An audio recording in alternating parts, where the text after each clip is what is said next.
Welcome to my YouTube channel learning infinity. So friends, last lesson में हमने बात करी थी about the making of our constitution और हमने सारे फैक्टर्स समझे थे जो कि हमारे कॉन्स्टिट्यूशन के फ्रेमवर्क के लिए इम्पोर्टेंट थे। साथ ही हमने देखा कि कब हमारे कॉन्स्टिट्यूशन का इन्फोर्समेंट हुआ, कब आधे आर्टिकल्स जनरेट किए गए and after that rest of the articles had came into power on 26th of January 1950। अब देखिए दोस्तों, हम बात करेंगे about the salient features of the Constitution. Now, if we are talking about the salient features, then it is important for us to understand कि क्या क्या factors थे हमारे कॉन्स्टिट्यूशन के लिए जो कि इम्पोर्टेंट रोल प्ले किए थे। सबसे पहली बात देखिए दोस्तों, जब हमारा कॉन्स्टिट्यूशन बना था तो हमारा कॉन्स्टिट्यूशन हैंड रिटन बनाया गया था और इसको इंग्लिश में किसने लिखा था? इट वॉज कैलीग्राफिड बाय प्रेम बिहारी रायजादा। ये वो शख्स थे जिन्होंने अपने खुद की हैंड राइटिंग में हमारे कॉन्स्टिट्यूशन को लिखा था, लेकिन इन्होंने लिखा था इन द इंग्लिश लैंग्वेज।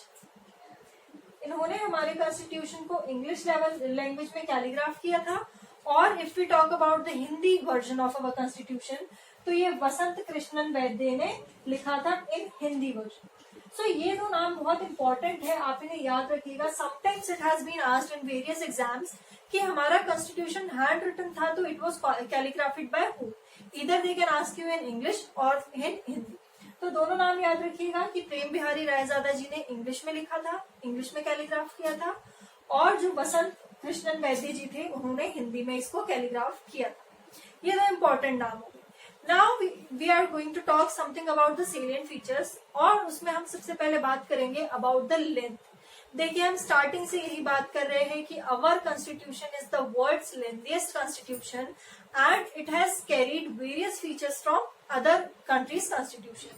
कैसे है, आइए देखते हैं। If we talk about the salient features, तो सबसे पहले हमने अभी बात क्या करी है कि it is the lengthiest constitution we ever had. हमारे कॉन्स्टिट्यूशन को विश्व का सबसे लंबा लिखित कॉन्स्टिट्यूशन माना गया है और इसके लिए देखो बहुत सारी चीजें हुई थी। फर्स्ट ऑफ ऑल तो देखिए कि we have the written constitution. Now दो चीजें यहाँ पे होती है, एक हम बोलते हैं कि वी हैव रिटन और वी हैव अनरिटन। तो यहाँ पे अनरिटन कॉन्स्टिट्यूशन का मतलब ये नहीं होता है कि only we have the verbal constitution. Unwritten constitution का मतलब होता है कि ये कॉन्स्टिट्यूशन बहुत फ्लेक्सिबल है और इजीली इसको हम कह सकते हैं कि नया बनाया जा सकता है। जैसे अगर मैं बात करूं तो पाकिस्तान ने अपना कॉन्स्टिट्यूशन 3 बार चेंज किया है। Then if we talk about some other countries like UK, वहां पे 5 टाइम्स कॉन्स्टिट्यूशन को बदला गया है। तो ये कैसे कॉन्स्टिट्यूशन है? ये है अनरिटन कॉन्स्टिट्यूशन। अनरिटन मीन्स कि they have the flexibility to change itself, whereas हमारा कॉन्स्टिट्यूशन कैसा है? रिटन कॉन्स्टिट्यूशन है। और रिटन कॉन्स्टिट्यूशन के लिए बहुत ज्यादा अमेंडमेंट्स की जरूरत पड़ती है, बहुत ज्यादा हम कह सकते हैं कि लोगों की सहमति की जरूरत पड़ती है। लोग कैसे? राज्यसभा एंड लोकसभा, यहाँ पे से अगर अप्रूवल मिलता है देन ओनली हमारे जो कॉन्स्टिट्यूशन है, संविधान है, उसमें चेंजेस आ सकते हैं। अब देखिए, हमारा कॉन्स्टिट्यूशन ओरिजिनली जब बना था तो originally we have preamble in it, साथ ही साथ 395 आर्टिकल्स थे जिन्हें की 22 पार्ट्स में डिवाइड किया गया था और प्लस हमारे पास में 8 शेड्यूल्स भी थे। But now we have more number of articles, approx 495 articles we have till now, और हमारे पास में शेड्यूल्स भी बहुत ज्यादा बढ़ गए हैं। ये शेड्यूल्स और आर्टिकल्स को बढ़ाने के लिए, इसको इम्प्लीमेंट करने के लिए बहुत लोगों की सहमति की जरूरत पड़ती है। इसके लिए बिल्स पास किए जाते हैं, राज्यसभा लोकसभा दोनों हाउसेस की सहमति होती है, तब जाके हमारे आर्टिकल्स में चेंजेस आते हैं। ये बात हो गई आर्टिकल की। नाउ अगर लेंथीएस्ट की बात करें तो इसके लिए geographical reason is one of the major factor. As we know हमारा इंडिया कितना वाइड है और इसकी वजह से क्या होता है कि हर एक स्टेट में, हर एक जगह पे कुछ चीजें चेंज हो जाती है। जैसे कि अगर मैं बात करूं जम्मू और कश्मीर की, तो बिफोर 1 ईयर वहां के लिए उसको एक स्पेशल राज्य का दर्जा दिया गया था, जिसकी कौन सा आर्टिकल डिमांड करता है? आर्टिकल 370।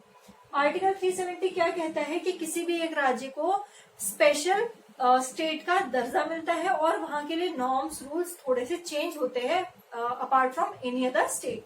बट इसको भी अबॉलिश कर दिया गया है लास्ट ईयर ही, और अब जम्मू और कश्मीर जो है वो हमारा ही एक पार्ट हो गया है। अब उसको स्पेशल राज्य के दर्जे से हटा के सामान्य राज्य कर दिया गया है।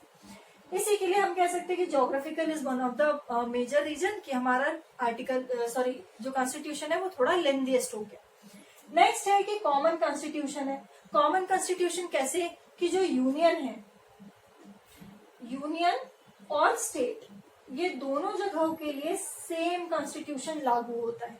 यूनियन एंड स्टेट्स अगर मैं बात करूं तो ये नॉर्मल स्टेट्स है लाइक मध्य प्रदेश, छत्तीसगढ़, बिहार, उत्तराखंड, यूपी, ये सारी स्टेट्स। यूनियन की हम बात करें तो जो यूनियन टेरिटरीज है, एज वी नो कि हमारे पास now we have 8 union territories, और इन यूनियन टेरिटरीज पे क्या होगा कि सेम ही कॉन्स्टिट्यूशन इंप्लीमेंट होता है। ऐसा नहीं होगा कि जो हमारे स्पेशल स्टेट्स है, यूनियंस है like Delhi, Pondicherry and more, उनमें क्या होगा कि सेम ही कॉन्स्टिट्यूशन अप्लाई होगा। तो ऐसे वी हैव कॉमन कॉन्स्टिट्यूशन। और जब हमारे पास में number of states, number of union ज्यादा है, तो इसी की वजह से हर एक जगह की प्राथमिकता को लेके प्रायोरिटाइज करके जब हमने कॉन्स्टिट्यूशन बनाया, that's why we have the lengthiest constitution. Now next is lawyers. Lawyers को भी बहुत इंपॉर्टेंट रोल प्ले करने मिला इसमें। कैसे कि जितना भी लीगल वाली चीजें होनी है, जितनी भी जुडिशरी सिस्टम होनी है, वो किसके अंडर आएगा, वो लॉयर्स के अंडर आएगा।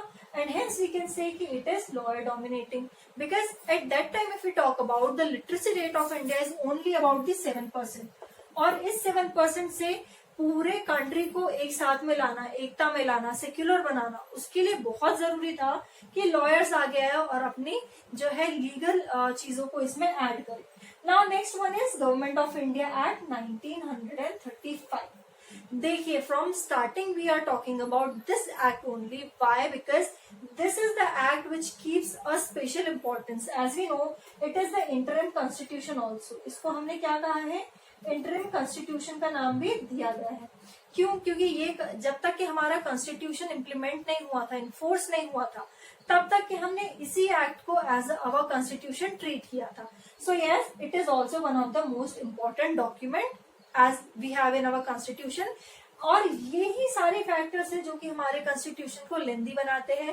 बिकॉज जब हम हर एक स्टेट की प्रायोरिटी की बात करेंगे, हर एक स्टेट की ज्योग्राफिकल कंडीशन के अकॉर्डिंगली बात करेंगे, देन लॉयर्स की बात करेंगे, then the act which we have as in government of India act 1935।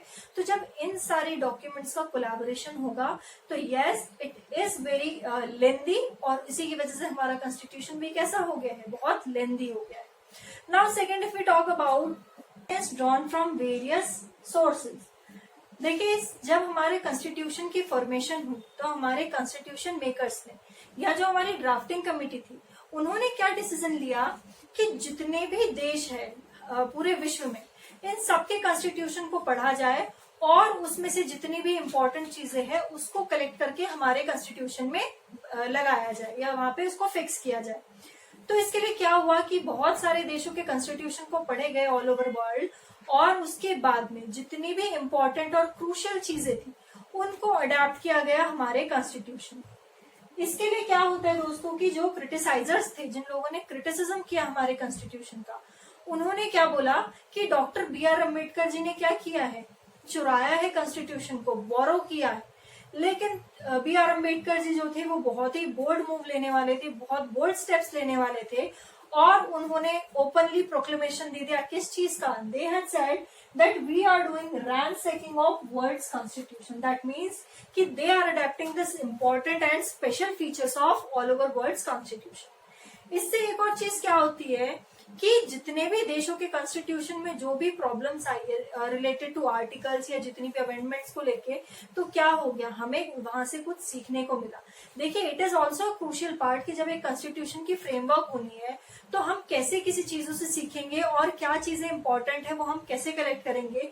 लेकिन इसके लिए भी बहुत अच्छी चीज होती है कि हमें पता है कि उस देश से इस आर्टिकल में प्रॉब्लम हुई है, तो वी कैन उसको थोड़ा सा हम मॉडिफाई करके या उसमें चेंज करके उसको सुधार सकते थे बहुत इजीली, और it is very good for us to frame our constitution accordingly. तो यहाँ पे क्या हो गया कि दे हैड सेड कि we are doing ransacking of world's constitution. ये था क्रिटिसाइजर्स को बहुत अच्छा answer by BR Ambedkar, he self proclaimed it. Now next देखिए क्या बोला गया कि गवर्नमेंट ऑफ इंडिया एक्ट 1935 को भी लिया गया है। देखिए ये वाला जो डॉक्यूमेंट है government of India act 1935, it itself is a interim constitution. तो आप समझ ही सकते हैं कि ये कितना लेंदी होगा। तो इसका एक सोर्स क्या हो गया, government of India act 1935। Now we had taken our constitution from various countries, और वो कुछ कंट्रीज मैंने यहाँ पे मेंशन की है, you can have a look on this, like USA, UK, Japan, Canada, Irish, Russia, France, then South Africa. These are the countries from where we had taken our constitution, or we can say we had drawn our constitution.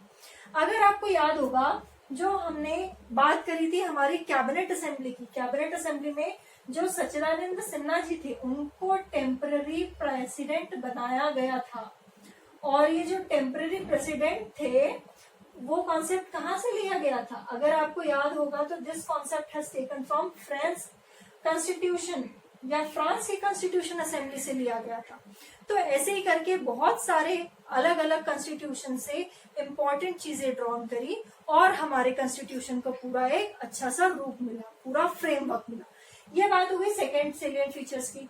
Now third salient feature is rigidity and flexibility. Now what it is, take a look. Now from the word itself rigidity and flexibility is clear that कि कुछ ऐसे provisions आएंगे हमारे यहाँ जो कि change करने में बहुत ही ज्यादा मुश्किल होगी, it will be very difficult, and some provisions which we have we can easily change it, और इसको चेंज करने में किसी भी प्रकार की प्रॉब्लम नहीं हो। तो व्हाट इट इज कि now if we are talking about the provisions which are flexible और दे आर इजी, तो ये कैसे प्रोविजंस होंगे जो कि स्टेट लेवल पे ही चेंज किए जा सकते हैं।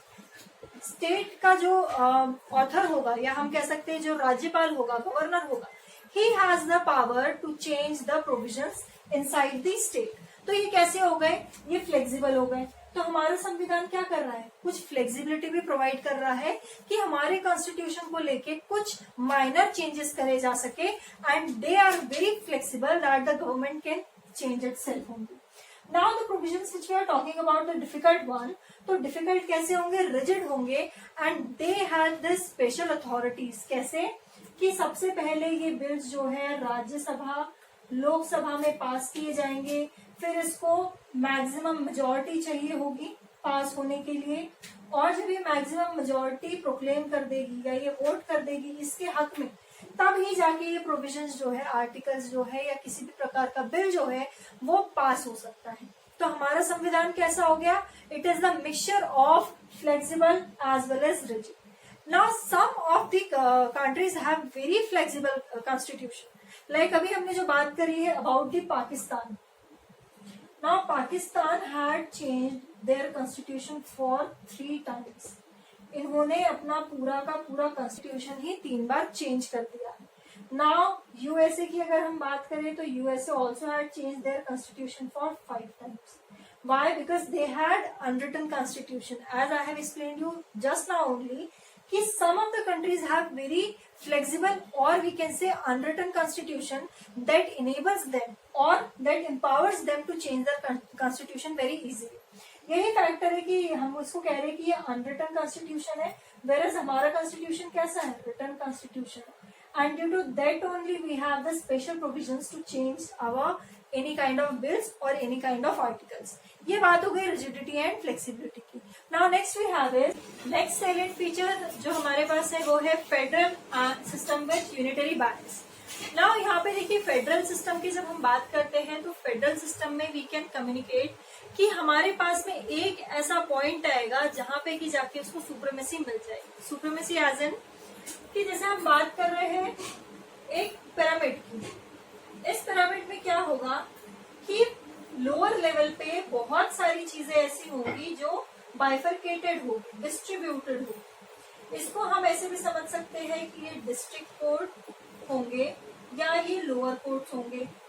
अब इसका अगर यहाँ पे फैसला नहीं हो पा रहा है तो ये थोड़ा सा ऊपर मूव करेगा। ऊपर क्या है हमारे पास में है हाई कोर्ट। जब हाई कोर्ट भी कुछ डिसीजन लेने में असक्षम होगा, वो प्रॉपर डिसीजन नहीं ले पाएगा, तो ये केस कहाँ पे शिफ्ट होंगे, ये केस शिफ्ट होंगे सुप्रीम कोर्ट में। अब supreme court is the ultimate authority for us कि यहाँ पे ही जाके इस पॉइंट पे जाके we can say that this is the apex, this is the higher most point for our country, जहाँ पे कि सारे डिसीजंस लिए जाते हैं और किसी भी डिसीजन को चैलेंज नहीं किया जा सकता। यदि सुप्रीम कोर्ट ने कोई भी डिसीजन सुना दिया है तो nobody can challenge the decision of supreme court. ऐसे हमारा ये पिरामिडल स्ट्रक्चर पे चलेगा। देखिए फेडरल सिस्टम का जब स्ट्रक्चर आया था, ये जब फीचर आया था, तो इसमें डुअल गवर्नमेंट या डबल गवर्नमेंट को भी इम्प्लीमेंट किया गया था। डबल गवर्नमेंट कैसे होगी? एक गवर्नमेंट होगी जो कि स्टेट लेवल पे होगी, जिससे कि हम कह सकते हैं सीएम, गवर्नर, ये होंगे जो गवर्निंग बॉडीज होगी प्रॉपर स्टेट्स के लिए। नेक्स्ट जो डुअल गवर्नमेंट की हम बात कर रहे हैं, that is for the whole country. Whole country कैसे कि हर एक स्टेट के लिए तो अलॉटेड है सीएम, लेकिन पूरी कंट्रीज के लिए जितने भी हमारे स्टेट्स हैं, स्टेट्स के ऊपर अल्टीमेट अथॉरिटी रहेगी जो कि रहेंगे पीएम। ऐसे हमारे डुअल गवर्नमेंट चलती है, जैसे कि केंद्र और राज्य हम कहते हैं। नेक्स्ट है डिवीजन ऑफ पावर्स। अब यहाँ पे देखिए पावर्स को कैसे बाइफरकेट किया गया है कि here we have some powers जो कि सिर्फ पीएम के पास होंगी, कुछ प्रेसिडेंट्स के पास होंगी, कुछ सीएम के पास होंगी, कुछ गवर्नर्स के पास होंगी। ऐसी जितनी भी गवर्निंग बॉडीज है उनके पास में सेपरेट पावर्स अलॉट की गई है, जिसे कि हमने कहा है that is the division of powers. Next if I talk about supremacy of constitution, तो हमारा संविधान जो है वो सर्वोपरि है। अगर आपको याद होगा तो जो हमारे पिछले जस्टिस दीपक, उन्होंने एक चीज इम्प्लीमेंट करी थी कि in every cinema hall before the movie starts national anthem होता था, and for that we all have to stood up. देखिए ये किसी प्रकार का ऐसी जबरदस्ती नहीं है कि हर एक इंडियन पे जबरदस्ती इम्प्लीमेंट किया गया है कि that we have to stand up for the national anthem, but it is our sense कि जितने भी हमारे नेशनल सिंबल्स है, नेशनल एंथम है, national animal, whatever the thing which is mentioned in our constitution, we have to abide by this constitution. That's why we have to stand up whenever the national anthem or national song is playing. तो ये इन्होंने किया था। ये बताता है कि हमारा जो कॉन्स्टिट्यूशन है वो सबसे ऊंचा है, सबके ऊपर है, हर एक धर्म, caste, creed, for all of these our constitution is supreme. Next we have is bicameralism. Bicameralism हमने पहले भी समझा था कि एक ऐसा फीचर था जो हमें ब्रिटिश गवर्नमेंट ने दिया था। नेक्स्ट वी हैव इसके इंडिपेंडेंट जुडिशियल। हमारा जुडिशियल हमें पावर करता है कि हम डिसीजंस ले सके और उन डिसीजंस को अबाइड कर सके। Next is single citizenship. Now this feature is one of the most important feature. देखिए हमारे कंट्री में क्या होता है कि इन इंडिया एक सिटीजनशिप है, सिंगल सिटीजनशिप है ना। सिंगल सिटीजनशिप को हम ऐसे समझ सकते हैं कि किसी भी राज्य में अगर हम ट्रैवल कर रहे हैं, इधर it is Uttarakhand, it is Rajasthan, Gujarat, Kerala, Tamil Nadu, Pondicherry, wherever we are going, we don't have to take visas. क्यों? क्योंकि हमारी कंट्री, ये हमारे स्टेट्स है, वी कैन इजिली लोकोमोट, हम कहीं पे भी जा सकते हैं। But if I talk about USA, USA में डुअल सिटीजनशिप चलती है। कैसे चलती है कि फर्स्ट सिटीजनशिप होगी उनकी, फर्स्ट की अगर मैं बात करूं तो वो होगी यूएसए की सिटीजनशिप, लेकिन जो सेकंड सिटीजनशिप आती है वो आती है हर एक प्लेस के अकॉर्डिंगली। कैसे? उसको भी आप एग्जाम्पल की तरह समझिए। जो सेकंड सिटीजनशिप इनको मिलेगी वो होगी फॉर एग्जाम्पल टेक्सास की, कैलिफोर्निया की, या हम बात करें लास वेगस की। तो ऐसे हर एक प्लेस के लिए इनके पास में अलग सिटीजनशिप होती है, जिसको कि सेकंड सिटीजनशिप कहते हैं। तो हमारे इंडिया में ये वाला सिस्टम नहीं है, हमारे पास में सिंगल सिटीजनशिप है। We can easily locomote throughout the country, we don't have to pay for visas and for all these things. तो ये होगी बात सिंगल सिटीजनशिप की। नाउ नेक्स्ट हमारा जो है पार्लियामेंट्री फॉर्म ऑफ गवर्नमेंट। अब देखिए पार्लियामेंट्री फीचर जो है ये हमने ब्रिटिश गवर्नमेंट से अडॉप्ट किया। We have opted it from British government system या British parliamentary system also we can से।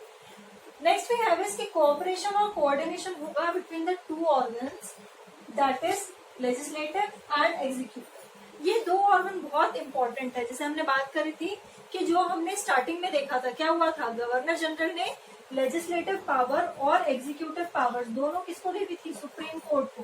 बट जैसे ही सेंट्रलाइज किया गया तो सुप्रीम कोर्ट से ये दोनों पावर्स को कैंसिल कर दिया गया था, ले लिया गया था। लेकिन जब हमारा कॉन्स्टिट्यूशन फ्रेम हो रहा था, ये सेलेक्ट फीचर जो हमने ऑप्ट किया था, इसमें क्या हो गया कि कोऑर्डिनेशन होगा अब इन दोनों के बीच में, एग्जीक्यूटिव और लेजिस्लेटिव दोनों मिलके काम करेंगे, तभी कंट्री में कुछ और हम कह सकते हैं अच्छा इम्प्लीमेंटेशन हो सकेगा। नेक्स्ट देखिए क्या होता है कि प्रेसिडेंशियल सिस्टम जो है वो doctrine of separation of powers between two organ से लिया गया था। अब ये doctrine of separation between two organs क्या है? हमारे जो दो इम्पोर्टेंट ऑर्गन्स है, as we know, first one is Rajya Sabha and second one is Lok Sabha. इन दोनों के पास में सेपरेट पावर्स होंगी, इनकी अपनी खुद की हम कह सकते हैं कि असेंबलीज होंगी, जहाँ पे कि मेंबर नॉमिनेट होके इलेक्ट होके आएंगे अकॉर्डिंग टू द मेजोरिटी, और मेजोरिटी रूल के हिसाब से ही यहाँ पे सारा काम होगा। तो ये था प्रेसिडेंशियल सिस्टम, हमने कैसे लिया है। नेक्स्ट अगर हम बात करें इस प्रेसिडेंशियल सिस्टम को, जिसमें कि doctrine of separation of two powers या टू ऑर्गन्स है, उसको ही क्या बोलते हैं? वेस्टमिंस्टर मॉडल ऑफ गवर्नमेंट, इसको ये नाम दिया गया प्रेसिडेंशियल सिस्टम।